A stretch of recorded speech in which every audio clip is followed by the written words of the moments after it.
the official partner of the Seahawks, really was a great opportunity for us to be able to feature exclusive content that we're able to on a weekly basis, including sitting down with Pete Carroll every week on Seahawks Saturday Night and getting players and coaches mic'd up every week. So, and being able to sit down with a lot of the players that we really didn't have a chance to do those first 3 years that I was sports director here. Yeah. I'm curious, you have a background in sports, not just, in covering them. If I remember right, you're a pretty good golfer. How good of a golfer? What was your background? My wife and I was a great golfer until my wife and I had a son. Our baby boy is close to 8 months old now, and I've swung the club all 4 or 5 times since December. So I will tell you that will not change, I'm sorry to say. Slowly working on getting my handicap up to double digits, but it's taking a really long time since I only play once every 3 months. So got it. Single handicap that plays more like a 20 right now. So, you mentioned access that you've got to the Seahawks over the years now that you've picked them up and on Q13. What are some things that might be surprising to folks when you get behind the scenes access, when you're talking to these players, talking to these coaches, that maybe is different than the typical person would expect, or maybe different than what you expected when you first got to meet some of these people?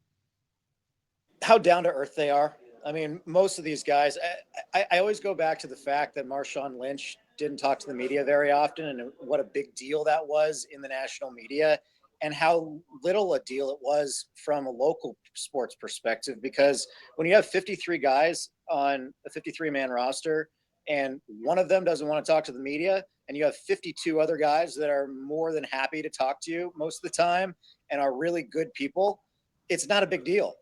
And that was the one thing that I didn't understand. So where do I fix the mic here on this one? It's the mic. Hey, yeah. Jeff, I can hear you. Jeff, we gotta Can you guys see me this way? Yep. Okay, thank you. So anyway, that was really what stood out to me that year in particular, and it's pretty much been status quo since. Is you have a group of really good guys, coaches, players. I haven't been around many NFL organizations, but this is clearly one that is run the right way, and a big reason is the way Carroll and Schneider run this franchise. So really, really have enjoyed my time here working with everybody out there at the VMAC facility in Renton. Yeah, and related to that, in other markets, maybe in this one, I'm curious from your perspective, the media itself doesn't always get along that well. There's some competition among obviously peers, and I'm curious. Seattle's media has a reputation of being pretty congenial. Has that been your experience, or does it get kind of tough sometimes from media member to media member? For the most part, it's really a friendly competition. The only, hard time I've had in for the whole time is when you get into it with Jeff Baker, when you're talking about a Soto Arena versus Key Arena and the coverage there. But when it comes to the Seahawks, everybody that covers the Hawks, they're all great people. And I've never really had a conflict with anybody. It's a friendly competition, at least amongst the TV stations in town. And I believe a friendly competition amongst all the writers as well. So there's not too much conflict that you come across, at least when covering the Seahawks. Yeah, I kind of you ruined my image of the Anchorman scene where everyone gets together and has a big scrum. I guess we'll have to see if we can recreate that another time. I'm not carrying any blades in my back pocket. Let's just put it that way. That was an awesome scene. So you were out there at camp today. You interviewed some folks, talked to some folks. What's the buzz that you're hearing? What are the things that are catching your attention so far in camp? I talked to Pete Carroll, which we'll see on Seahawks Saturday night. I asked him about Chris Carson. He seems to be very excited about Chris, just as excited as he was on draft day. He said he was one of the guys he was most excited about drafting over NFL draft weekend, but he's really excited to see Chris in particular and a lot of the other young guys in the preseason games. I mean, that's really what it comes down to is the evaluation process. You can't necessarily say it's 50-50 between training camp and preseason games, but when somebody does it in a game in front of everybody who is watching, not only the all 27,000 fans that are going to be at the StubHub Center in Carson on Sunday, but also everybody who's watching on TV and across the country, it means a little bit more, and it holds a little bit more weight. So you might see Otha Peters on the second day of camp make a pick six in team session, but if he doesn't show up when it comes down to the preseason games, he's not going to have a chance making the team. I think the perfect example last season was Eric Pinkins, because everybody was really excited about him competing for that strong side linebacker position during training camp. He had some really good days at camp, and he just did not show up whatsoever in any of the preseason games. So I would say the games that you're going to see starting on Sunday hold a little bit more weight for some of those guys who are borderline players and fighting for spots on the 53-man roster. Yeah, what's your take on Shaq Griffin? I really like what I've seen from him, and the team seems to be giving him more opportunity. Do you think when Jeremy Lane comes back healthy, right now he's got a groin that he's nursing, is your expectation that Jeremy Lane just automatically slides back in, or do you think that there's now competition for that starting spot opposite of Sherman? I think Shaq Griffin is definitely going to get an opportunity for that first string position. In fact, he'll probably play with the starters in a couple of these preseason games. And again, that's just preseason. But I think Jeremy Lane is going to be your starter opposite Richard Sherman to start the season.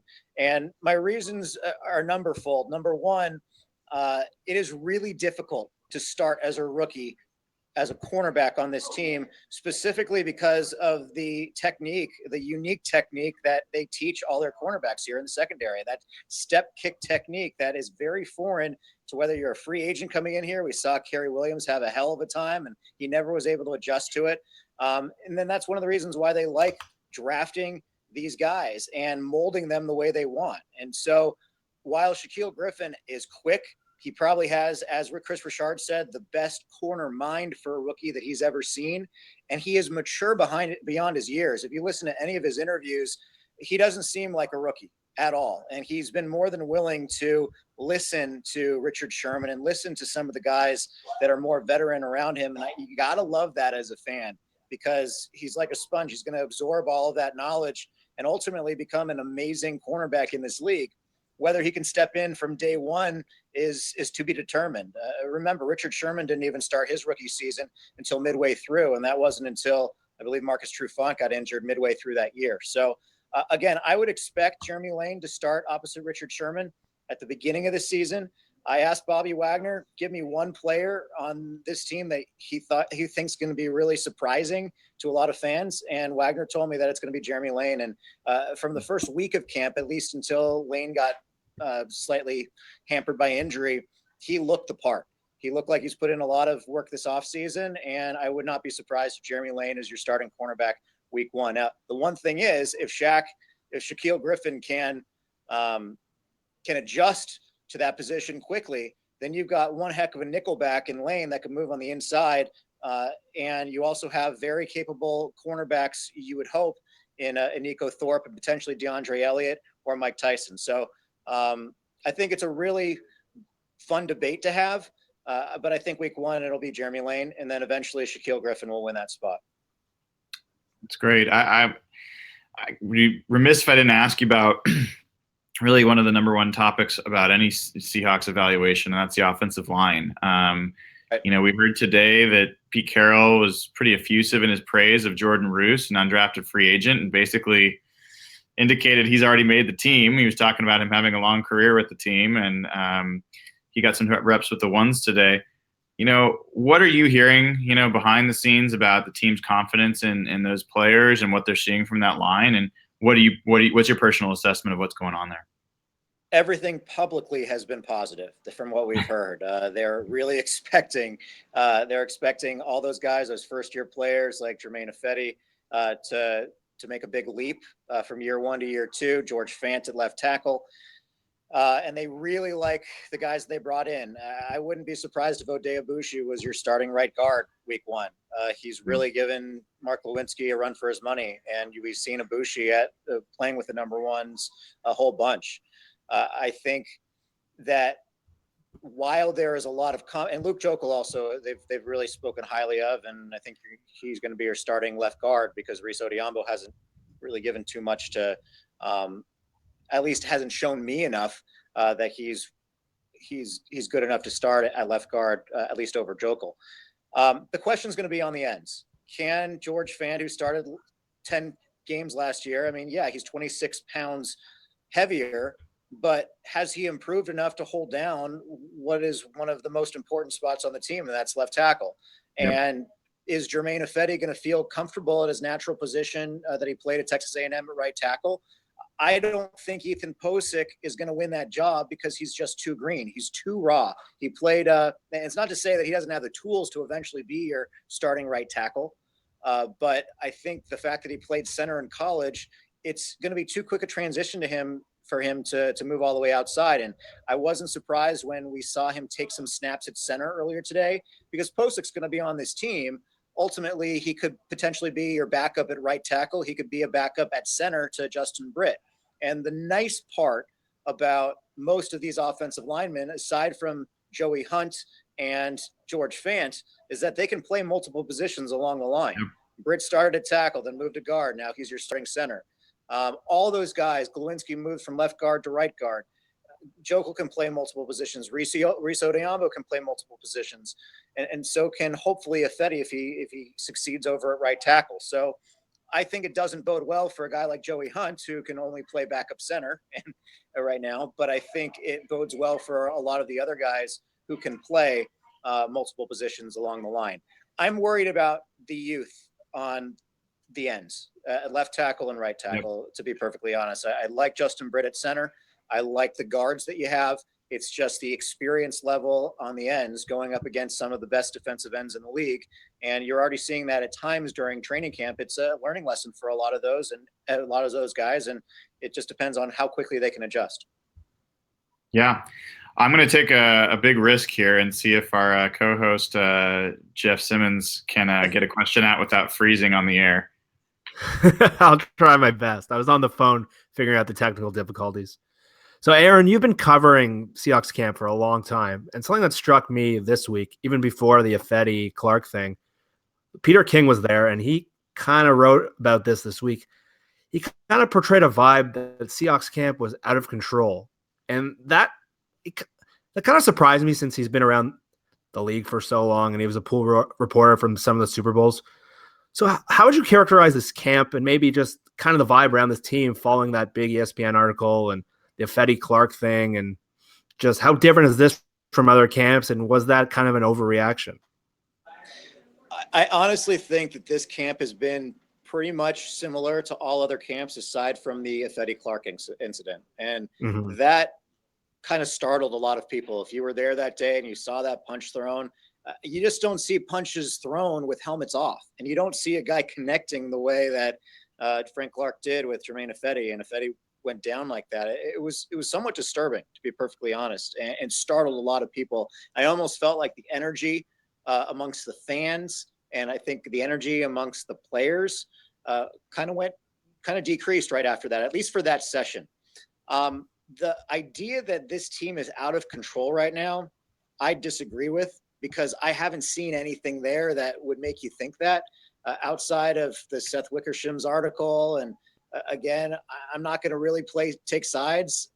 I will take Richard Sherman's word for it when he says that it was just a small part of practice in a year where they made the Super Bowl, and that you see it on a regular basis. And like he says, iron sharpens iron, and that they like to talk. And there is a lot of yapping out there. And that's just part of the competitive process when it comes to this team. So there's really been nothing. I asked Cam Chancellor about it, and he goes, I'm just in the locker room with my brothers. And he doesn't see much conflict. I haven't heard that there's excessive conflict within this locker room. I feel like it was made out to be more than it actually is.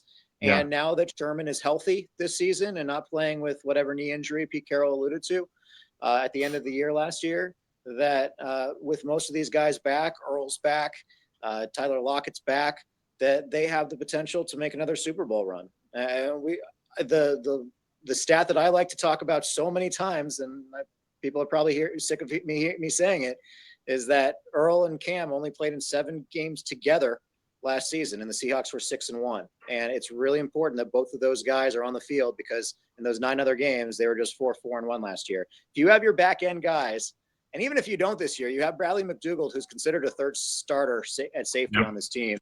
I really like their chances to go far. So it's just a matter of locking up the number 1 or number 2 seed, getting that first round bye, and getting that home playoff game in the divisional round, something they haven't had since the last time they went to the Super Bowl. So, Aaron, you've been a trooper and sticking around twice as long as we said we'd keep you. So I'll just ask you one last question, if you wouldn't mind, Sure. and that's we've got the first preseason game coming up here in a couple of days. What are the top couple of storylines that you're going to be paying attention to heading into that game?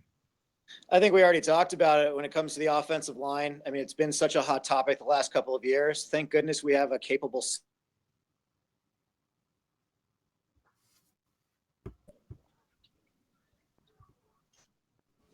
Did I? One question too many. Oh no, here we go. Hey, Aaron, we lost you there for a second. You were saying the offensive line, and then what was the other one? Yeah. No, just first of all, the offensive line. Fortunately, we have a capable center going into this year, something we didn't have since Max Unger was on this team. No longer we don't have the Drew Nowak experience anymore. We don't have the experiment. We don't have the Lemuel Jean-Pierre and Patrick Lewis experiments anymore. So it's nice to have Britt at center. The starting cornerback opposite Richard Sherman is going to be a hot topic. I really think that the running back situation is one of the most interesting ones going into this camp, because they have so many capable backs and so many different types of backs. It might be the most talented and deep group of running backs we've ever seen. And we talked about Chris Carson a little bit already, but you have to think that you're going to have Thomas Rawls and CJ Prosise and Eddie Lacy already. So it's going to be, can you take a fourth running back? Is it going to be Alex Collins, or is it going to be Chris Carson? Might it be Mike Davis also? He's looked pretty good at times despite his injury the last couple of days. If I had to guess right now, Chris Carson makes this team. There's no doubt about it. Everybody's been so impressed with him so far, and he seems to be the perfect combination of size and speed, who can hit the hole faster than a guy like Eddie Lacy that might be really valuable to this team this season. So those would be the top 3 for me. And then I think when it comes to the preseason games, I know they're probably locked in when it comes to tight end with Nick Van Ed and Jimmy Graham and Luke Wilson. But I love the story about Tyrone Swoops, former quarterback from the University of Texas. He's proven to be a solid blocker, and he can also catch the ball as well. So, and we know Marcus Lucas can do the job because he's been with the team for a little bit starting last season, or at least a practice squad. But I love the idea of Tyrone Swoops converting from quarterback to tight end, and he's probably going to get some time during this preseason as well. Those are great ads and great insights. And Aaron, thank you again for coming on the show and for all your coverage. Folks that are attending here, wanted to make sure I thanked you for your Soto coverage, standing up for what a lot of people believe is right, and representing Seattle sports fans. So thanks for all you do, and hopefully we'll have you on again down the line. Thanks, Brian. Thanks, Jeff. We'll talk to you soon. Thanks a lot, Aaron. Take care, Aaron. Bye.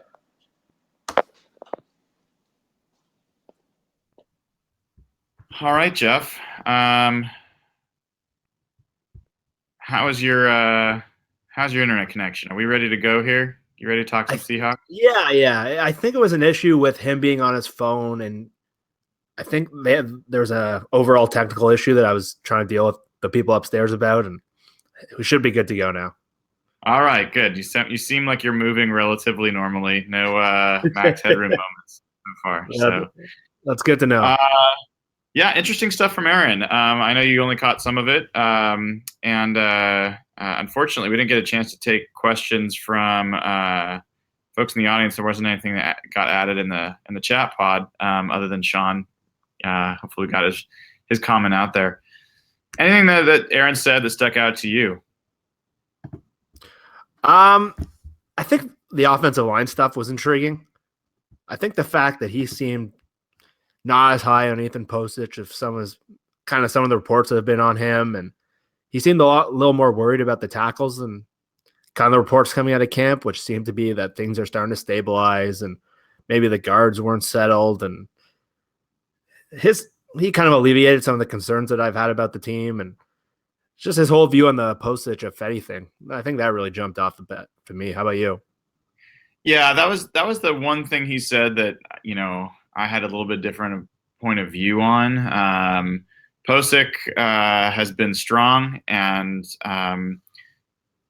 Carroll even made reference today to Wally Pipp when he was talking about Posick and Ifedi. So I think the team is seeing good things from Posick, and I also think the team's really invested in Ifedi, and so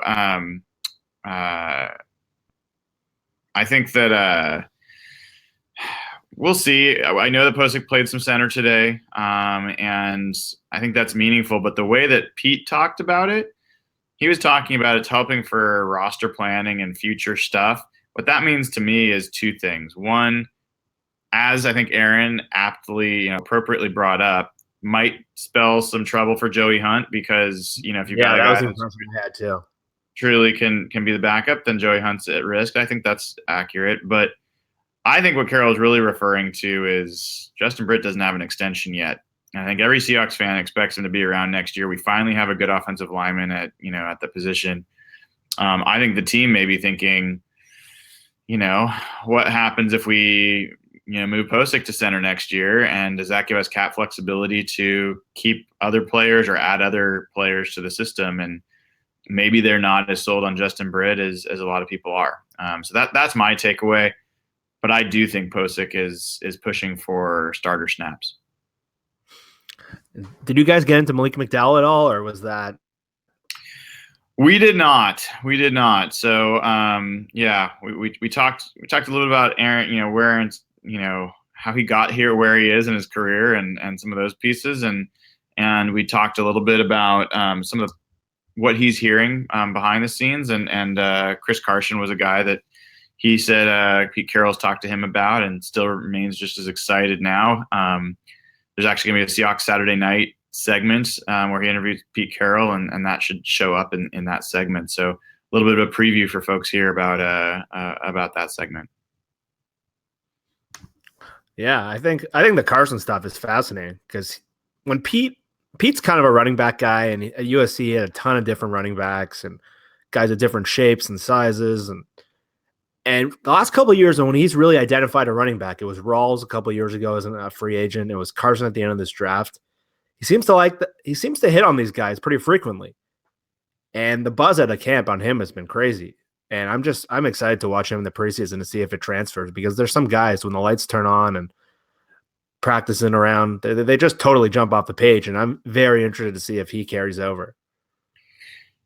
Yeah, I'm kind of curious with Chris Carson. I guess what I've seen has been impressive. The thing that's been most impressive to me about Chris Carson has been his blitz pickup, and you don't usually see rookie backs that are really good in picking up blitzes and are willing to do that. So that's the first time he really caught my eye. And then later in that same practice, he ripped off what I thought was his best run. It was a 20-yard run around the left end, and he got around the corner, and he got, 20-yard runs in practice that's how long you go before you get touched. And that doesn't happen very often. You go 20 yards without being touched. And it was a pretty impressive burst that he had. And I think it's a little sneaky in his speed because he's a strider. He's not one of those guys that gets, jitterbuggy and, you're going to see a lot of quick moves or a lot of quick acceleration. He just long strides it, and a little bit like a Robert Smith, or I think he reminds me a little bit of Chris Warren, that kind of back. So be interesting to see how he plays in the game, but he definitely, I think Alex Collins has receded a little bit in the last few days that I've seen at camp, and I think Carson is starting to overtake him. So we'll see how the games play out. Yeah, and prior to Aaron joining us, I kind of wanted to hit you up with a bunch of rapid fire questions. You've been at camp a lot. You've been doing great stuff on the observations front, and anyone who's had a chance to read Brian, he's been writing stuff that's as good as any writer out there, especially the guys who are down there every day. And he's got unique stuff that is just not many people are having. Most people are just writing what they're reporting from Pete. And so off the top, I want to hit you on 5 rapid fire questions, and I'll kind of chime in at the end since you're down there. Most pleasant surprise and biggest disappointment so far from camp. Most pleasant surprise is that Ethan Posick looks like he's a guy that can jump in and start right away, and that he's gotten some snaps, an opportunity to do that. So he looks like he can play right tackle and he can pass protect at right tackle. The thing that's holding Ethan Posick back is he is not the run blocker that the other guys are. I think he's still a little bit light. I think he's got 10 or 15 pounds he needs to add, which is not unusual coming out of school. I think he'll be a much better player next year when he adds that weight. But that's been a really pleasant surprise. And the other one you asked was disappointment. I think, yeah. So on the disappointment side, I mean, the biggest disappointment was Malik McDowell. I mean, no doubt about that. And I can give you a second one because that's kind of pretty obvious, but that's a huge loss for the team. We got the news this week that he's very likely to miss the season, and we don't have any more details about what was going on there. And so it's a huge issue. I would say something that most people aren't talking about yet, and I don't want to overplay this, but I will say that Michael Bennett hasn't been the disruptor that he's been in past camps. I went back and looked at some of my past notes from past years and even from other scrimmages, and a constant is Michael Bennett abusing, the Seahawks offensive line, and even back, multiple years ago. And he just hasn't been as disruptive. And I don't know. I don't really attribute that to the offensive line's a lot better. Cliff Averill is still getting around the edge and causing trouble. And so I have my eye on that a little bit. Bennett's getting a little bit older. And, without McDowell, we desperately need Michael Bennett to be every bit of the Pro Bowl player he's been in past years. Yeah, that's certainly jumped off the page when I saw you write that the other day. And it's definitely something for us all to look for. And I don't know how much time he's going to get in the preseason. Starters are probably going to play maybe 1 series this week, maybe max 2, maybe closer to the 3rd preseason game. But yeah, you're right. If they don't have those guys going, their interior pass rush could be a big problem. And that's an area where they've really struggled the last couple of years, and they're really hoping McDowell would make a difference. So yeah, it's kind of an alarming thing to watch. And kind of the strange thing is defensive linemen usually don't age maybe as slower as other positions, and they're usually able to play into their mid 30s and maybe better than some, like say corner or safety or even receiver. They don't age as poorly, and Cliff still got his speed off the ball. And so yeah, that's his hand usage is probably his best asset, and it's quickness off the ball. But once you lose that quickness, that becomes a totally different player. You're right. Yeah, definitely one to keep an eye on. All right, so keep up with the rapid fire. We've been talking about Ethan Poches. We've been talking about Ifedi all night. At this point, I know this will probably change by the time we get to the week 1 of the regular season. If you had to guess right now, what would be your opening day prediction, left to right offensive line, based on what you've seen so far? Left tackle George Fant, left guard Luke Jokel, center Justin Britt, right guard. I'm gonna go with Glowinski. It's not who I'm telling you who I think is gonna start, not necessarily who I think should start. And I expect right tackle to be Jermaine Ifedi.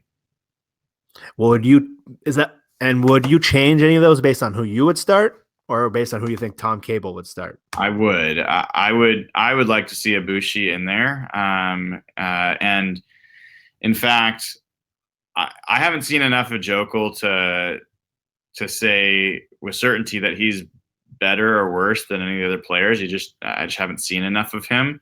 But I think both Glowinski and Ibushi have played well, and I wouldn't be opposed to Ibushi and Glowinski both being starting guards. But I can't see Jokel not playing in the starting lineup. Mm-hmm. I also, if I had to lean, I would lean towards Ibushi as the starting right guard. I definitely would lean towards Posick at right tackle. I think Ifedi's got I think he's got fundamental issues with his ability and his feet and his hands to play on the edge and pass protection. I think that's going to be an issue all year long.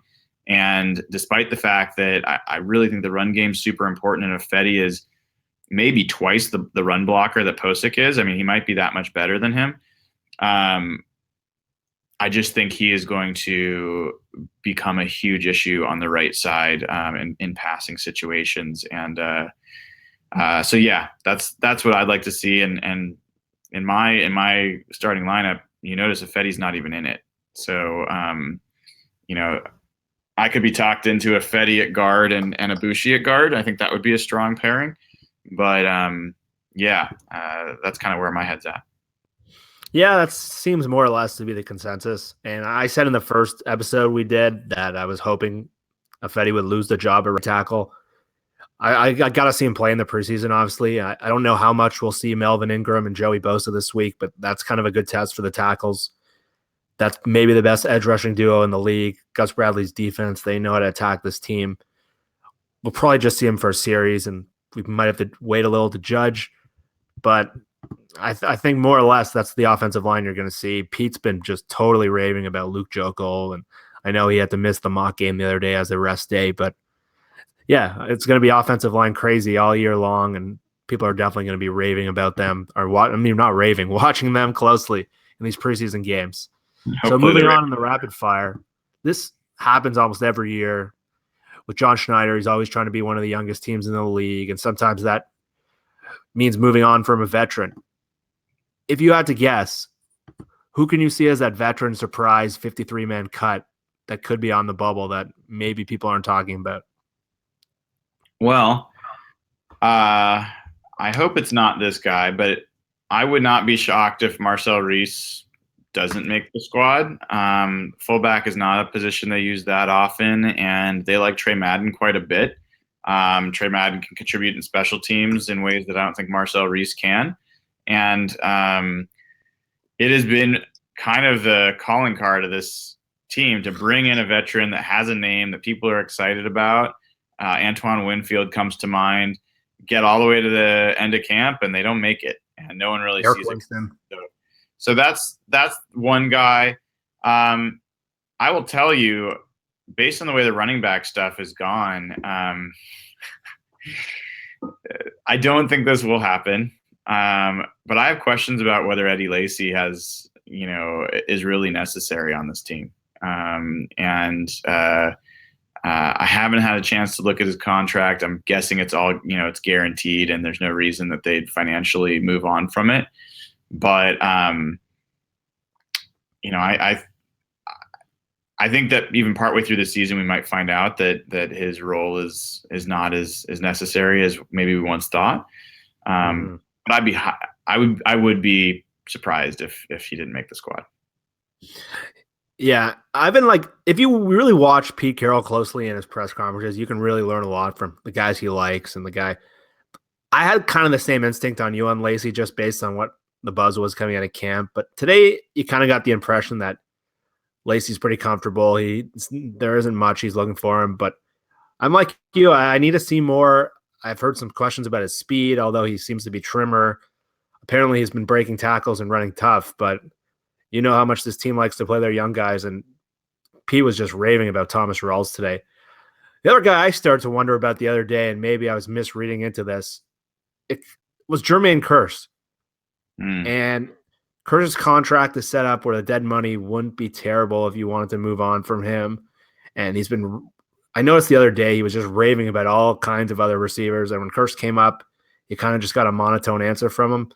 Today, he was a little more positive about Kearse. He was saying he's been catching everything and consistent. He can play every position. I like to think that he'll be on the team in the end, but do you think he's on a bubble?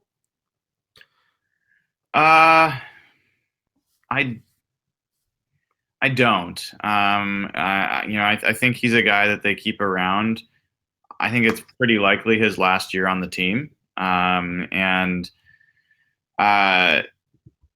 I absolutely think the team has players that should probably have that roster spot. And, when you really look at the numbers, it's going to be hard to let go of And let's go through it for a second. You've got Doug Baldwin, you've got Tyler Lockett, you've got Paul Richardson.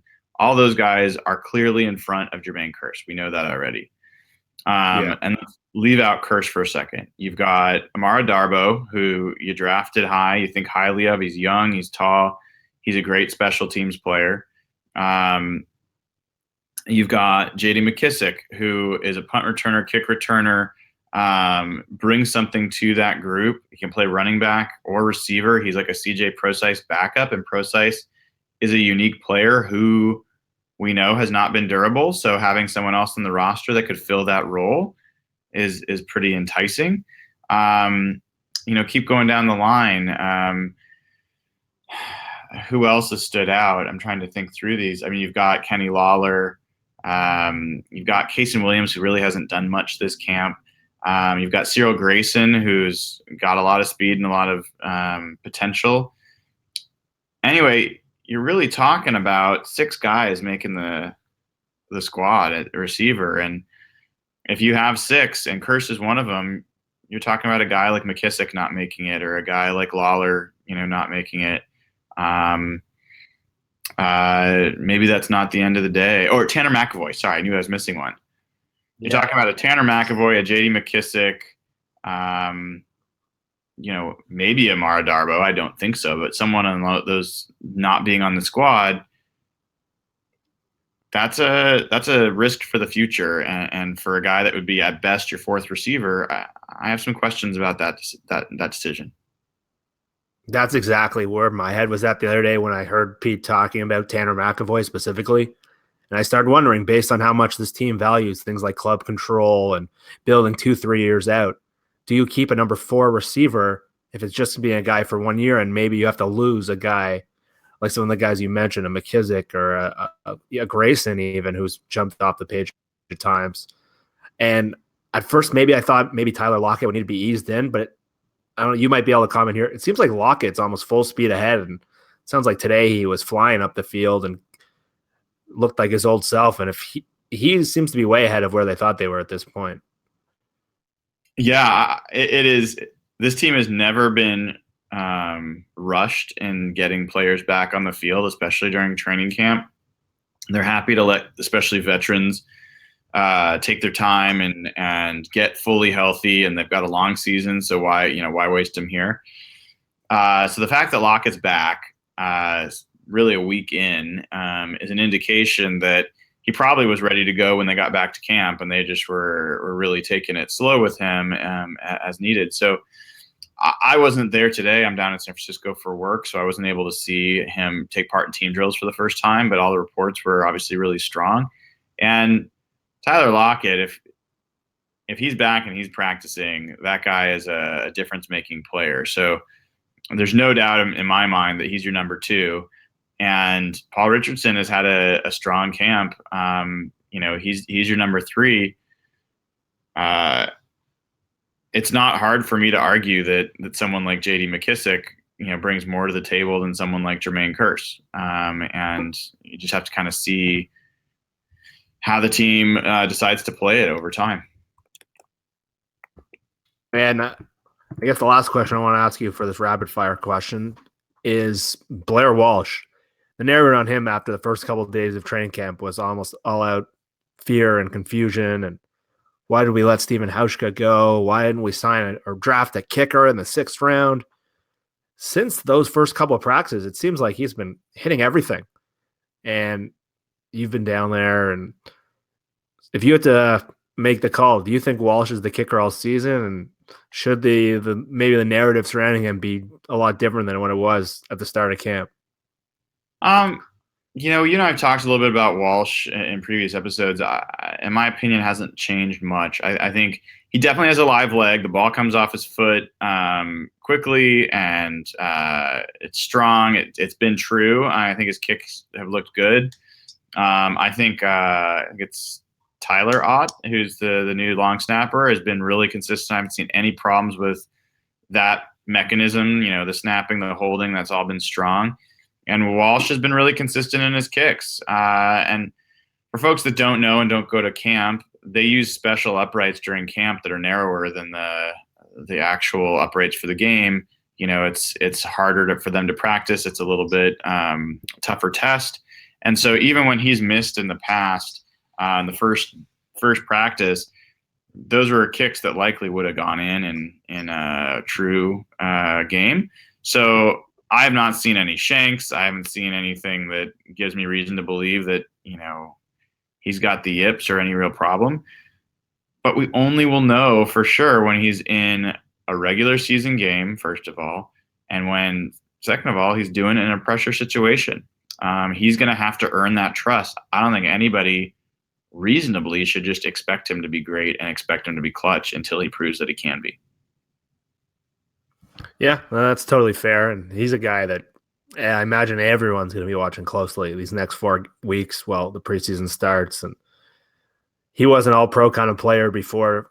Honestly, there was that Seahawks playoff game. And then last year, he just couldn't get out of that stage mentally. And they cut him mid-season. And this was a guy that was one of the best kickers, one of the most powerful kickers. So you know how much Pete loves those reclamation projects. So this is going to be maybe the biggest one they have to deal with on the roster. So I don't know if you want to get questions from fans now. I don't know how many people let's have take been. a couple of questions, and I see one from Nicholas in the chat pod here.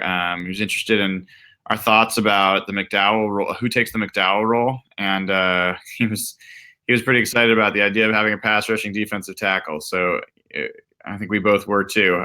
Who do you think takes that role now, Jeff? I think the player to watch, especially these next couple weeks, is Quinton Jefferson. If you notice, they've been lining him up at the 5 technique position, which was where they were going to planning to use McDowell. Jefferson does not have the size and the length that McDowell had, obviously, but Jefferson is that first step, quick interior rusher that they kind of were looking for last year when they moved up. He was a 5th round pick. He's not Malik McDowell, who was a top 5 talent in this draft. But if you look at the guys on their roster, there's Garrison Smith has been getting some buzz, the guy they picked up from San Francisco. And Jaron Reed's been apparently pass rushing a little bit better. But in terms of a guy who can move around the defensive line and kind of play a role similar to McDowell, I think the only one really that makes sense is Jefferson. I think you're right when it comes to someone who can play both the 3 technique, which is the inside pass rushing defensive tackle and a nickel, and then 5 technique, which is the base defensive end. Those are the 2 positions they had McDowell potentially playing. What I've seen in camp so far is, as you mentioned, Jaron Reed has been the guy getting those nickel defensive tackle reps next to Michael Bennett. And his effort and, his get off has been pretty good. The results have been mixed. I don't think he's a natural pass rusher, but I think he's trying to develop that skill. I would say that I've been more impressed with him than I expected to be in that situation. Not impressed enough that I'd be excited to put him in there in that role or expect much from him, but he's shown me a little something, which is nice to see. But the name that, is worth paying a little bit of attention to, that, again, they drafted as a run-stuffing defensive tackle, is Nazir Jones. And in the scrimmage, he was one of the standouts for me. He got a chance to start in place of Jaron Reed, who was out during the scrimmage. And he flashed for me 3 different times getting to the passer. And he's a really strong, physical guy. Looks like a great athlete at that position. Pete mentioned him after the fact, and we'll see if he keeps getting a chance. But he has got the size and the strength to be an interesting defensive tackle, and it's kind of curious to see what he becomes. Yeah, Reed really is the guy to watch, especially they're going to want to up his playing time from last year, and he was more of a run player last year, and I think we both said in the first episode of the podcast we'd like to see him be more of a disruptor, so that's the role where you can definitely disrupt some people, and yeah, I hope he can show more in that nickel role than they would have initially anticipated. One more thing before we move on to other questions. People obviously can raise their hands if they've got questions. We can welcome them on stage. But Nicholas also asked about Dion Jordan and whether he could be potentially in that role. And the latest I heard on Dion Jordan from Pete was that the earliest they expect him to even be able to to get into practice would be right before the last preseason game. They're hoping that they get to see one game from him, and he'd have to make one heck of an impression in order to make the squad at that point. So it's going to be an uphill climb for Dion Jordan, but they have some real interest in him, and they have reason to be interested in him, and we'll kind of see what happens there. Yeah, in terms of Jordan, he's got to get in the field first. He hasn't played a game in a long time, and it's a lot to ask to even expect anything out of him. So until he gets on the field and even practices with the team, to me, he's a total non-factor, and I'm not even considering him as the guy on the roster. I think he's a complete long shot at this point. Agreed. Do we have any questions, folks waiting to get on?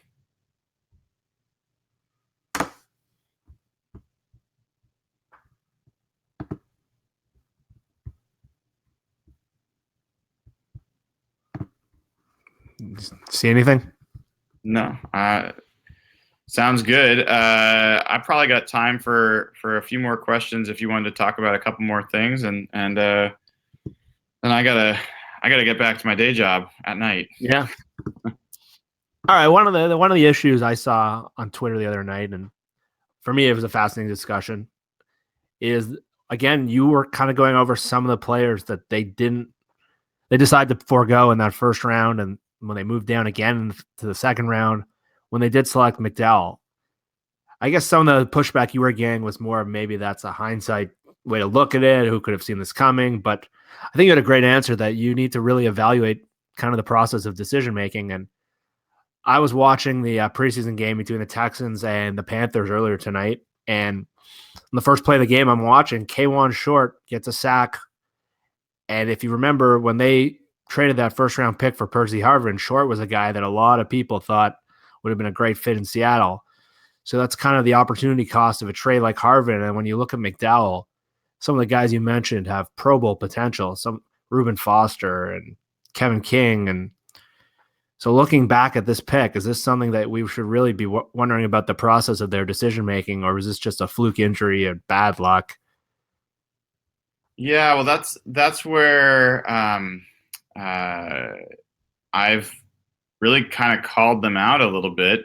People can agree or disagree, but this continued trading out of the first round, there's been significant opportunity cost with that. You mentioned K'Wan Short. There's definitely other players available that they could have taken in that draft.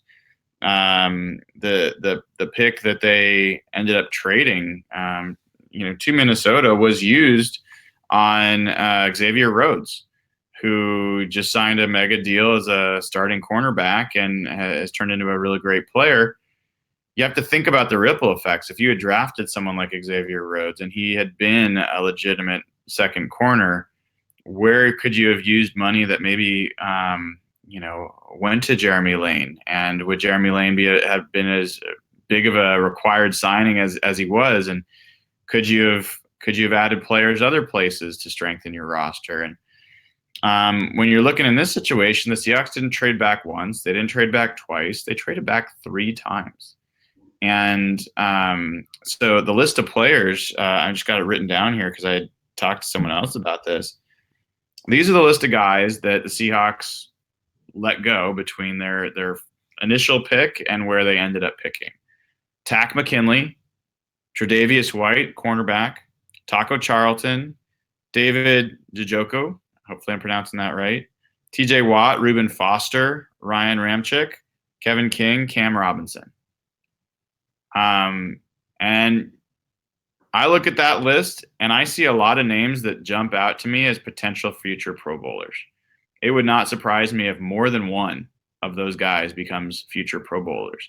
And even if you just narrow it to the last 4 guys, Foster, Ramczyk, Kevin King, and Cam Robinson, the Seahawks didn't pass on those guys once. They passed on them twice to make that second trade back. And they used that trade back to then basically take Malik McDowell, who had some question marks, and not draft a corner, They added Tedrick Thompson and they added Mike Tyson. That's really what they got, is Tedrick Thompson and Mike Tyson in order to make these trades. And I got to say, like, I don't think Mike Tyson makes this team, and I don't think Tedrick Thompson has shown any reason to think that he's, going to be an impact player anytime soon. So you risked all of those players being on your team in order to add 2 players that may not even make your team, and a guy that ended up, he was around at the time they picked because there are real questions about Malik McDowell. So I would like to see the team invest more in staying in the first round, making the pick, and not necessarily just. I think the first trade back made sense. I still have questions about the second trade back. Yeah, it's been interesting. I guess the counter would be some of it was bad luck, and some of it, if you look at some of those other guys, I retweeted this week. And again, I hope people aren't thinking that I'm bagging on Kevin King, because Kevin King was one of my favorite prospects in the draft. I picked him to Seattle in my first mock draft in early April. But one of the Green Bay papers wrote yesterday, one of the more reliable beat writers, that King has been getting torched in one-on-one drills, and he's really looked out of place. And I don't know, maybe I'm living in the now, but is it out of the realm of possibility that Shaq Griffin turns into a better player than Kevin King? Not at all. And that's not out of the realm of possibilities at all. And there's some different factors at play there to be aware of. So one, I think Shaq Griffin, you could have had both. So I think that I was a fan, and I was in that pre-draft. I was talking about, this is a cornerback-rich draft. The Seahawks should come out of this draft with 2 corners. Mm-hmm. I would be okay if they spent their first 2 picks on cornerbacks. And if we ended up with 2 guys that were starting quality, and that allowed us to potentially move on from Sherman before he gets his next contract and spend that money elsewhere, and we felt good about it because we had good young corners, that would have been a smart thing to do, and that would have been a way to strategize and look ahead. So that's one piece of it. The other is, you cannot assume that Kevin King, in a Seahawks system with Seahawks coaches and Seahawks training, would be the same Kevin King that he's going to be in Green Bay. I think Kevin King had all the characteristics of what a Seahawks cornerback needs to be. I have a lot of trust in the Seahawks coaches to coach up. They've coached up guys with a lot less talent than Kevin King. Kevin King was a great run supporter. He was a willing tackler. Those are the things I liked about him in college as well. I have very little doubt that Kevin King would have been a very solid Seahawks cornerback. I also am happy to report I think Shaq Griffin may be better than Kevin King. I think he looks fantastic, and I'm really excited about what he becomes. Doesn't change anything about my opinion about that draft. Yeah, I can't really argue with you there. The only thing I might wonder about is, I really think the way they want to build this line, I think Ethan Posich is kind of the guy they would have really targeted ahead of maybe a Ryan Ramczyk or a Cam Robinson based on the versatility. But yeah, the guys who love run blocking would have loved Cam Robinson as your right tackle, or could have eased in George Fant a little bit. And Ramczyk is probably going to be the opening day starter in New Orleans, now that Terran Armstead is probably out for the season. So those 2 guys are going to get a lot of playing time early, and those guys shine and Posich is on the bench. There's certainly going to be a lot of questions. But I guess moving on, before you jump out of here, the first game is this Sunday. They open up in LA Chargers. That's still weird for me. Super weird. Yeah, there'll be some familiar faces. Russell Okung is on the team, Brandon Mebane, Gus Bradley. But it's from a Seattle perspective, if you have to name 2 or 3 players that you'd be keying on, because we're probably not going to see much of the starters. The first preseason game is more for the second string, third string guys. So I guess off the top of your head, 2-3 guys that would be keying on if you were a fan of this game. Yeah, I'll give you a little bit more than that. I'll give you 2 or 3 that I think you definitely want to pay attention to, and then I'll give you a few that you'll want to pay attention to in the second half that might not be as well known. So Shaq Griffin is number 1 on that list. This is a chance to see how he performs. Gets a good quarterback with some receivers, pro receivers, and see how he holds up. I have high hopes for how he comes out of this.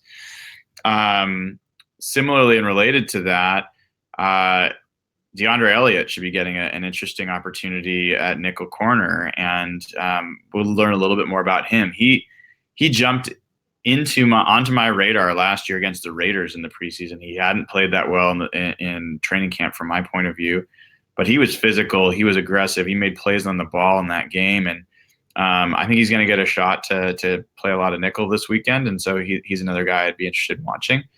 And then Terrence Garvin, sticking with the defensive side of the ball, number 52 will likely be the starting Sam in this game. I think he's got really interesting movement skills, fast, aggressive. He's great. And I think people are going to really enjoy watching Bradley McDougald as well. Number 30, he'll be out there flying around, and watching him play with Earl Thomas or with Cam Chancellor is pretty interesting. As far as like guys that are lower down the list that are worth watching, Cyril Grayson is going to be an interesting guy to see if his speed shows up in this game. He'll definitely be a second half guy. I think watching how Ode Ibushi and Glowinski both, but really Ibushi, how he shows up if he's not the starter. It's going to be really interesting. He's number 73. He's one to watch. And then, you got to keep your eye on the running back situation, and how Chris Carson and Alex Collins play in this game is going to be pretty important for both those guys and their chances to make the squad. So those are a couple of the names that jump out to me. Yeah, and a lot of people think just because this is maybe the first preseason game, there isn't much to be made from this. And when I used to cover the NFL in Toronto, Buffalo was our local team, so I would go down to their games every so often or head down to practices. And some of the people down there said there's a lot to be learned from these games, and you really see who can play when the lights come on and who flashes. There's a lot to be. I remember Doug Baldwin's first year. That was the first time he jumped out to me of this. Wow, this guy can actually play, and he kept carrying it over. And you really learn maybe some guys don't show up in practice and they don't flash, and some guys more are meant for game situations. So I guess moving on to my list, the guy kind of there for me, number one, is going to be Trayvon Boykin. And that backup quarterback battle has seemed to be kind of a disaster in camp so far, and no one's really seemed to take command of the offense. And there's a lack of zip from Austin Davis on his passes, and Boykin seems to be a little inaccurate. Boykin strikes me as the kind of player who would be better in games and practices. I don't know how much the coaching staff would like that because they're such a believer in practicing. So number one, I'm going to watch him closely because he looked pretty decent in relief last year for Wilson, and in the preseason he showed some stuff. So he's the guy I'm probably looking on. As you mentioned, the receiver battle, to me, this is really your first look at a bunch of these guys, and J.D. McKissick is really going to be the guy I'm focusing on. I want to see if he kind of strikes the page as a returner, if they use him in that precise role or more use him as a route runner in the receiver. So he could be playing with the ones, he can be playing with the twos, he can be playing with the threes. He's going to be fascinating. Michael Roos on offense, you mentioned him earlier. He was just getting a ton of buzz today. They said they could have easily drafted him in the fourth round and been happy with his production so far. So to see how he kind of plays with his twos, and the last couple of years, the Seahawks backup offensive line has looked absolutely horrible in training camp. And we've known how bad their starting offensive line has been. In these preseason games, they've just looked terrible. So I want to see if maybe the added depth that they've had from Ibushi and Roos, maybe even Joey Hunt, a second year in the program, how these guys play. And the other guy who no one's really talking about, and I kind of want to see how he fits in, is Cassius March. I know he went down to that Von Miller pass rushing, I don't know if it's an academy or it was a lesson for all these veteran players in the league. It was kind of surprising that he was down there. And I think he's a better player than he gets credit for. And he's a solid pass rusher. He's not a jump off the page flashy, but he's a try-hard guy who really flashes on special teams. And I kind of want to see if he steps up, because the backup defensive line right now is kind of a concern, in my opinion, without Deion Jordan and without McDowell. And I don't know how much Frank Clark's going to play with that brace on his left knee. So if I had to name the guys I'm watching, it's probably Marsh on defense. Yeah, those are some great call-outs for sure. thanks for hosting again. I know you've been dealing with some technical stuff. I'm glad we were able to work those things out. And let's do this again next week. Keep getting some. Thank you for getting Aaron on the show. That was awesome. And I know you and I have some other good guests lined up in the future. Yeah, again, I apologize for the technical issues. We're still going to get to the bottom of this, but next week we'll have the Chargers game to talk about, and then we'll be right on to the Vikings game. So full steam ahead for me and Brian. Thanks everyone. Everybody.